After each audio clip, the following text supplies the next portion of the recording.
What's good, everybody? Your boy has got a firm correcting. You know what I mean? Got a firm disciplining on the live stream, alright? I went live for like 2.5 hours the other day, talking to you guys about my Taval list, what's wrong with it. Oh, I built it so good, why isn't it working? You guys put me in my place, and you guys opened my eyes to many a reason why some of my decks weren't working. One of those reasons being, my card draw kind of sucked. I'd like to introduce you guys to some potent forms of card draw that might be on the more obscure end, that definitely shouldn't be because they're very strong. Sure, we all like drawing a card here and there, but who doesn't like drawing a fat grip off the top of their deck? And when you grab that fat grip using a card that everyone goes, what does that do? Oh, so sweet. So let's talk about some obscure forms of card draw, and as always, if you're not subscribed, subscribe, and let's get into it. Let's start things off with Imposing Grandeur. For 4 and a red, we get a sorcery, and each player may discard their hand, and for each player that does, that player then draws cards equal to their commander's CMC, whether that commander's in play or in the command zone. If your commander cost more than 6, this is a really good going rate. It's essentially a discard your hand, draw 6+ cards, and when you're in red, you have a tendency to play at a quicker speed a lot of the time, therefore having less cards in your hand. So Imposing Grandeur could actually be a really useful card in a more aggressive list that uses like a high CMC commander to then pay off all that aggression. Maybe something like Prosh could use this. I could see you going really aggressive up until turn 6, playing Prosh, and then the turn after you play Prosh, use Imposing to discard like the 2 cards you have in hand to then draw 6, fill your hand back up. Again, if you've got access to some slightly better card drawing colors like blue or black, you'll probably be able to find a better card than this. But in the right deck, like if you're in a red-white deck with a high CMC commander like Gisela or Irelia, I feel like this would be pretty decent. Not to even mention commanders that want you to put stuff in graveyard like Osgir. Seems like it could be useful in there. Again, the real use out of this is the fact that it's red and it straight up can draw you more cards than it makes you discard, which is an oddity in red. So if you've got a high CMC commander, doesn't even have to be in play, I think it's going to be useful. Ghostly Pilfer is up next, and this is a card I cannot stop talking about on this channel. I'm going to keep talking about it. It is a 2-drop that is a discard outlet that then will replace the card you discarded when it untaps if you pay to, that also will draw you a card whenever anybody plays anything from anywhere other than their hand. Where do people play cards from a lot in EDH? But is there a consistent in every game of Commander where someone will be playing something from somewhere other than their hand? Yeah, you draw a card every time someone plays their commander. Which I think is just good, honestly, especially if there's some high threat commanders that people are probably going to be killing multiple times. A 2-drop that, again, is also a discard outlet. I think this thing's too good to not keep talking about. So here it is again. Please pick one of these up. It's like 50 cents. It's still in under 10K decks. This reads like a very, very good card to me every time. It doesn't even read like. It is a very good card. Pick one up. Up next, we've got 4 Nox, which is 2 and a white for an enchantment with Vanishing 4, which means it enters with 4 Vanishing counters on it, and at the beginning of your upkeep, you remove a Vanishing counter from it, and when the last one's removed, you sacrifice it.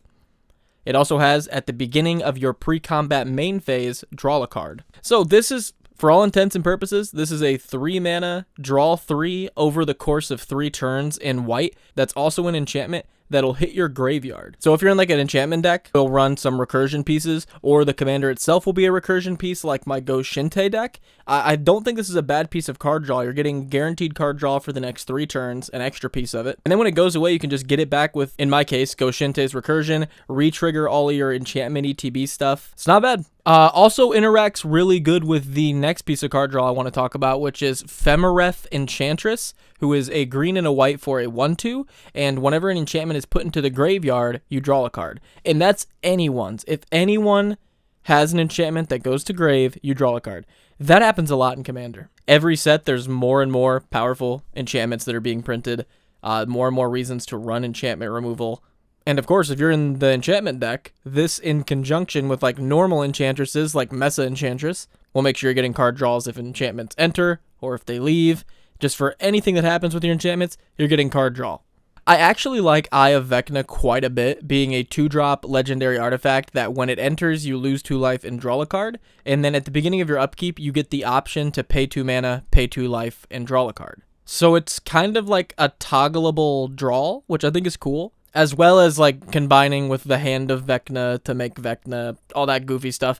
I think this just by itself in like, again, a red or a white deck is a pretty solid form of card draw. It almost feels like a mini version of Phyrexian Arena that, again, you can kind of toggle on or off. You don't have to do it each turn. You can pick whether or not you want to. Late game, if you're really needing to top deck into something, you're like, sure, I'll pay 2 mana to get an extra card. I've been a fan of this card since it dropped. I think more people should try it out. So let's talk about even the score. For X and 3 blue at instant speed, we get to draw X cards, which I know isn't anything crazy. But if an opponent has drawn 4 or more cards this turn, it costs 3 blue less to cast. So if an opponent drew 4 cards, this is a X draw X at instant speed. That's really good. And I know a lot of people's gripe with this card will be, Nick, if your opponent's drawn 4 or more cards, they're probably going to win that turn anyway. A lot of the time, that person is drawing that many cards because they're digging for their win con, which a lot of the times is 1 card, let's be honest. Time Stretch, Crater Hoof, Approach of the Second Sun. So if once they draw 4 cards, we can pay all of our mana we have open besides, let's say, a blue, so we can have an Offer You Can't Refuse mana up. This seems like a really good way to stop them from winning, as well as, let's be honest, in most games of casual Commander, just being a good way to draw you a ton of cards during an opponent's turn. This is one I'm picking up immediately for all my decks and trying out. I think this is really good. Honestly, I think we should all give this one a chance. Moving on to another white piece of card draw, we've got Dawn of a New Age, which is 1 and a white for an enchantment. Dawn of the New Age enters the battlefield with a hope counter on it for each creature you control. At the beginning of your end step, remove a hope counter from Dawn of a New Age. If you do, draw a card. If Dawn of a New Age has no counters on it, sacrifice it. You gain 4 life. This thing's really good. You just get a guaranteed extra draw on your turn for as many turns as creatures you have. You've got 8 creatures. You have 8 more turns of drawing 2 cards a turn instead of 1. And again, like we said with 3 knocks, this can interact with it hitting the graveyard and possibly coming back with enchantment recursion. Or if you're proliferating, like in my cousin's Atraxa deck, where I believe he does run Dawn of a New Age because he can just keep it ticked and it's just a constant draw an extra card every turn for 2 mana. This card's really gross. Under 10k is kind of ridiculous. Pick one up. Like every one of these lists, I have a favorite card. And for this list, it's Driven in Despair. I think this card's actually really good. For 1 and a green at sorcery speed, creatures you control gain when this creature deals combat damage to a player. Draw a card, which on its own is good. But it also has an Aftermath sorcery for 1 and a black called Despair. And creatures you control gain Menace, and when this creature deals combat damage to an opponent, that player discards a card. Yeah, that's gross, dude, because this is being played on the same turn. You're playing, this is essentially 2, a black and a green to give all your creatures Menace. Whenever they deal combat damage to an opponent, draw a card, and whenever they deal combat damage to an opponent, they discard a card. In the 2 best colors to get this spell back and then just reuse it again. Oh, and I missed that they get Trample from the Driven part. So yeah, they get Trample. And whenever they deal damage, draw a card. And Menace, whenever they deal damage, they discard a card. This should see a lot more play. This is a disgusting card. Egon, God of Death, is the card that you guys actually recommended me to put into my Tval deck that has been putting in work. The front side is a 3-drop, 6/6 Death Touch. Exile 2 cards, or you have to sack it and draw a card. That side's okay. But the back side is a 1 black artifact that mills you a card on your upkeep. Or you can pay 2 and a black to exile a creature card from your graveyard and draw a card. Which in Tval is a card leaving your graveyard on top of card draw, on top of a mill engine. So in that deck, it's disgusting. And if you're in a deck similar, maybe run this dude. But with the amount of milling that deck does, this is, again, just like an extra card draw every turn, it feels like, for 1 black plus a mill engine. Puts in work. Dire Undercurrents is one that I think I've talked about on the channel before, but I'm not sure. I'm going to talk about it again because I think it's solid. It's 3 and 2 hybrid Dimir for an enchantment. Whenever a blue creature comes into play under your control, target player draws a card, and whenever a black creature comes into play under your control, target player discards a card. So if your deck's like leaning mainly blue, creature heavy, you can draw quite a bit of cards. Not to even mention if your commander happens to spit out blue tokens. So something like this would be insane in a Layla, because a Layla also cares about artifacts and enchantments. So this is just busted in that deck. Yeah, that card's just insane in a Layla. But if you're making blue tokens, or your deck has a lot of ways to make blue tokens, or has a lot of ways to just make blue creatures, or just is a blue creature deck, maybe like a Merfolk deck, this is a great way to draw a ton of cards. And then finally, we've got Doomw Weaver, which is definitely the most interesting one on the list. For 4 and 2 black, we get a 1/8 spider with. We get a 1/8 creature with reach, and it has soul bond, so you can soul bond it with another creature either when this creature enters or when another creature enters if Doomw Weaver isn't soul bonded. And when it is soul bonded, it and the creature it is bonded to both gain, when this creature dies, draw cards equal to its power.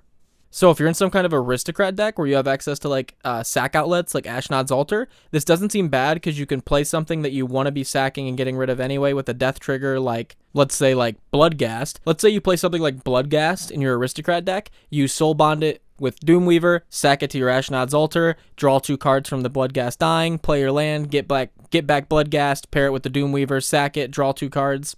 I could even honestly see this in something like my Taval deck, seeing that my Taval deck is a straight up Reanimator deck. I could have this in graveyard along with another huge Reanimator piece, return them both, soul bond it to the big thing, sack the other big thing to draw a bunch of cards, and then just reanimate the other big thing back into play.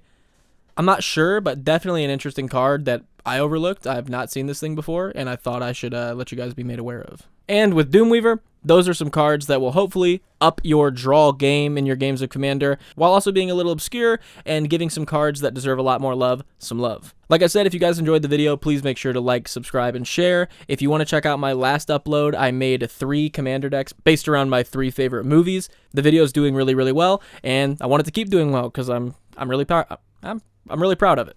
If you want to order any of the cards you saw on today's video, you can check out the TCG Player affiliate link down below in the description and the comments. And if you personally want to show some additional support to the channel, you can head over to Patreon for as low as $1, where you can have access to submitting some of your favorite obscure cards for some of these obscure card lists, as well as, honestly, really helping me out a ton. So with that, I'm going to stop yapping your ear off, and I'll see you guys on the next video.